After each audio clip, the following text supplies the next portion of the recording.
रूस ने यूक्रेन पर अब तक का सबसे बड़ा हमला किया है। एक ही दिन में 367 ड्रोन मिसाइलों से हमला किया गया और यहां अब महाविनाशकारी बड़े हथियारों की एंट्री इस युद्ध में हो चुकी है जो पिछले 4 साल से रूस और यूक्रेन के बीच में चल रहा है। ऐसे में ट्रंप अब सीधे सीधे पुतिन को युद्ध उन्मादी बता रहे हैं। लेकिन इन सब के बीच में आपको बताएं कि 4 मिनट के अंदर 40 शहर यूक्रेन के जल गए हैं, 4 राज्यों को तबाह करके रख दिया है और इसकी आंच अब कीव तक पहुंच चुकी है।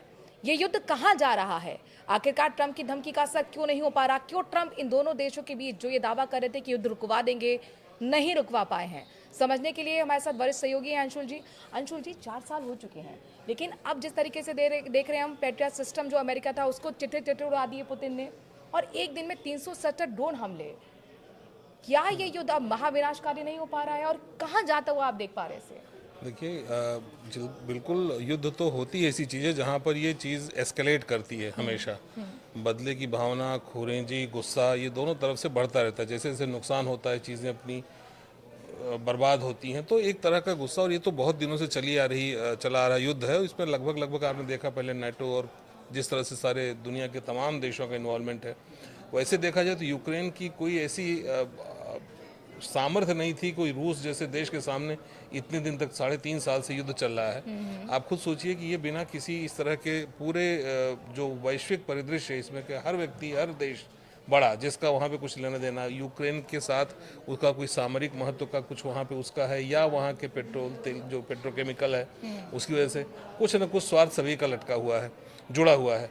अब आप देखिए इसमें, जैसे अब इन्होंने अभी तक जो वहाँ से युद्ध चल रहा था, जो इनकी मिसाइल्स अटैक कर रही थी रूस पर, रूस ने एकाएक उसका बदले में, और उसने एक बार में ही जितना उन्होंने 400 मिसाइलें फेंकी थी उतना इन्होंने एक बार में ही एक ही दिन में फेंक कर और इस तरह से तबाही वहाँ पे लाई। तो ये बड़ा एकदम ये ऐसी चीज़ है। अब अच्छा, हाँ, जैसा आपने कहा, ट्रंप इस पर बिल्कुल बिफरे हुए हैं। उन्होंने अपनी पीसी भी जो उन्होंने की थी उसमें कहा एक तरह से एब्सोल्यूट क्रेजी पुतिन को उन्होंने बताया। उनकी जो मुलाकात थी वो भी, पुतिन क्यों ट्रंप का कहना माने? सबसे पहला सवाल ये है, अगर यूक्रेन की जो भौगोलिक स्थिति है, अगर उसका लाभ किसी को है तो वो दोनों को हो सकता है।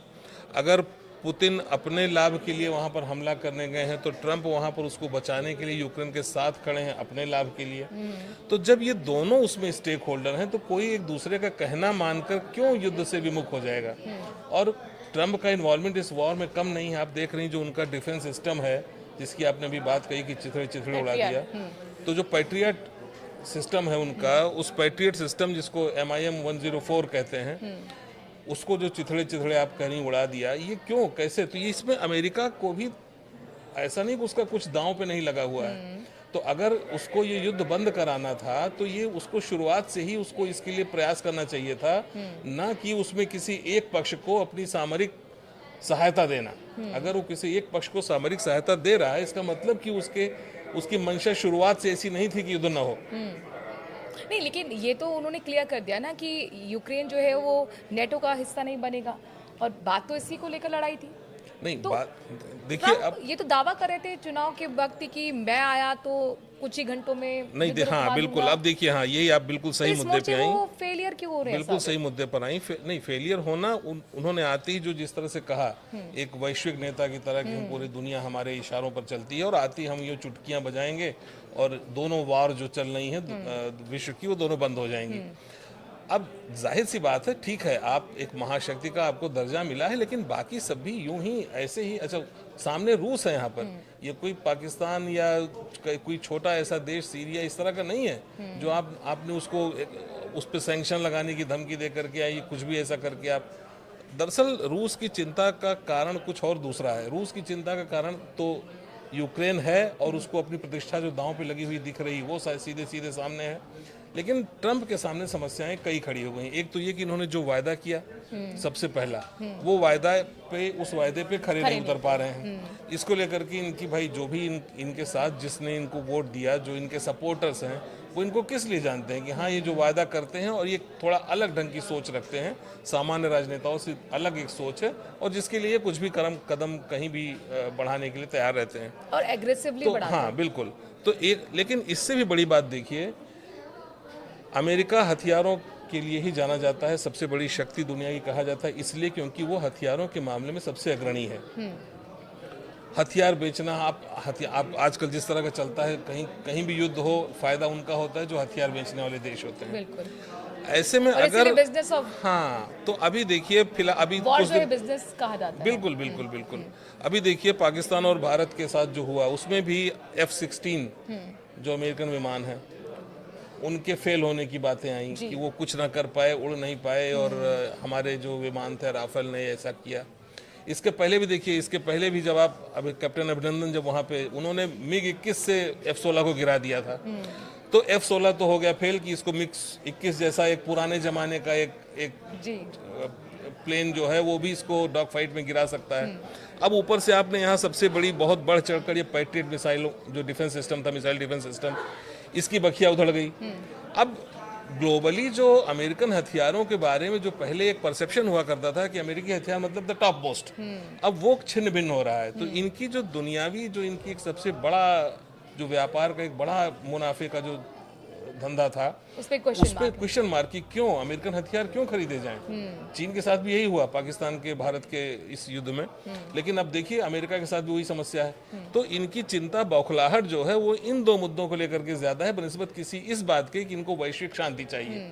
शांति का हामी अमेरिका बड़ा थोड़ा कम हजम होती है बात, लेकिन ठीक है, हम ये मान चलते हैं वो शांति के ही अग्रदूत हैं, लेकिन फिलहाल उनकी चिंता इन दो बातों को लेकर के अधिक है बनिस्बत इसलिए इसके कि यूक्रेन और रूस का युद्ध बंद हो जाए। अब मेरा बहुत महत्वपूर्ण सवाल ये है कि जिस तरीके से लगातार जो वॉर है बहुत तेजी से विनाशकारी होता रहा जा रहा है, ऐसे हथियारों की अब इसमें एंट्री हो गई है जो महाविनाशकारी कहे जा रहे हैं, तो अगला प्लान पुतिन का क्या है? क्या वो जीत के लिए अपने इतने ज़्यादा एग्रेसिव और उत्साहित हैं कि वो एटॉमिक वॉर तक ले जा सकते हैं इस वॉर को? नहीं, देखिए वैसे तो हम सामान्य स्थिति में ये कल्पना नहीं करते हैं कि आज दुनिया में कोई भी देश, क्योंकि ये इसको हिमाकत नहीं कहते, इसको मूर्खता कहेंगे अगर कोई भी व्यक्ति एटॉमिक वॉर की तरफ जाता है, कोई देश, क्योंकि इसमें विनाश आप दूसरे का ही करेंगे। इसके साथ साथ ये भी तय है कि आपका भी विनाश होगा और आपके साथ साथ हो सकता है पूरी दुनिया का विनाश हो जाए।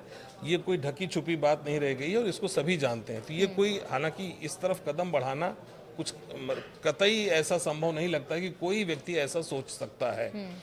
फिर आप ये कह सकते हैं कि भाई फिर इतना है तो फिर आपने बना के रखे, शक्ति संतुलन के लिए होता है कि हमारे पास ये हथियार है, लेकिन फिर भी जिस तरह से युद्ध की खुरेंजी बढ़ती है उसमें किसी बात से संभावना से इनकार भी नहीं किया जा सकता। और पुतिन ने जैसा अभी पिछले दिनों कहा कि वो युद्ध जारी रहेगा जीतने तक, एट एनी कॉस्ट, तो उनको ये युद्ध जीतना ही जीतना, इसके लिए वो आमादा है। दूसरी तरफ यूक्रेन को भी जो सपोर्ट है, जिस तरह से उनको उनका जो सिस्टम ध्वस्त हुआ है, अब उनकी हार भी तय दिख रही है। हालांकि अभी क्या होता है आगे कुछ कहना मुश्किल होता है, क्योंकि सिर्फ आप किसी एक देश की, अब यूक्रेन की क्षमताओं पर आप ये आकलन नहीं कर सकते थे कि युद्ध 3.5 साल चलेगा, लेकिन उसी तरह से अभी आगे आने वाले दिनों में क्या होता है। लेकिन एटॉमिक वार का जहाँ तक सवाल है, तो ये दोनों तो सबसे बड़े देश हैं। अभी कोई वॉर हो रही थी, मान लीजिए अभी भारत पाकिस्तान के बीच शुरुआत हो ही रही थी कुछ ऐसा होने की, उसमें आप आ गए एक बड़ा देश होकर के और बीच बचाव आप कहते हैं कर दिया। नहीं भी आपने किया, नहीं भी अमेरिका ने किया, तो भी इसका श्रेय लेकर के वो गया कि हमने बीच बचाव कर दिया। लेकिन जब अमेरिका और रूस में ठनेगी और उनके एटॉमिक वेपन से एक दूसरे के आमने सामने आएंगे, वहां बीच बचाव करने के लिए कौन जाएगा? जी। तो एक बड़ी विचित्र सी स्थिति निश्चित तौर पर आने वाली है। इसमें ये पूरी दुनिया के लिए चिंता का विषय है। लेकिन ऐसे हम यही मानेंगे कि आज के युग में दो महाशक्तियां एटॉमिक वॉर का खतरा मोल नहीं लेंगी, ऐसा हमें लगता है। तो कुल मिलाकर अब ये जाहिर तौर पर देखना होगा कि ट्रंप की धमकियां जिस तरीके से पुतिन को मिल रही हैं, या जेलेंस्की से जिस तरीके से वो बातचीत कर रहे हैं, किस तरीके से आगे बढ़ेंगे, क्या ये युद्ध रुकेगा? लेकिन पुतिन तो कसम खा चुके हैं कि जीत लेने तक वो रोकने वाले नहीं हैं। और कुल मिलाकर इस युद्ध को लेकर आप क्या सोचते हैं? किसका पलड़ा भारी है? क्या पुतिन का, क्या जेलेंस्की का, और ट्रंप के हाथों में क्या है? क्या वो वाकई युद्ध रुकवा पाएंगे? अपनी राय कमेंट के जरिए हमें जरूर दीजिए। नमस्कार।